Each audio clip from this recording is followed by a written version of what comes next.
Yummy and tasty తుమ్మికూర పప్పు చేసుకోవడానికి కావాల్సిన పదార్థాలు: ముందుగానే నానబెట్టుకున్న పెసరపప్పు మరియు శనగపప్పు, మిరపకాయలు, చింతకాయ, తుమ్మికూర ఆకు, కట్ చేసి పెట్టుకున్న ఆనియన్. ముందుగా ఒక గిన్నెలో ముందుగానే నానబెట్టుకున్న పెసరపప్పు, శనగపప్పుతో పాటు తుమ్మికూర మరియు ఆనియన్ వేసుకొని ఉడకపెట్టుకోవాలి.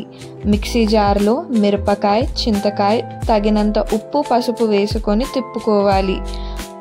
పప్పు ఉడికిన తర్వాత మిర్చి పేస్ట్ని వేసుకొని కలుపుకోవాలి.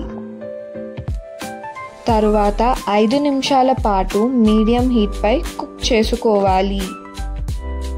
5 నిమిషాల తరువాత పొయ్యి బంద్ చేసుకొని దాంట్లో పోపు వేసుకోవాలి. అంతే, యమ్మీ అండ్ టేస్టీ తుమ్మికూర పప్పు రెడీ.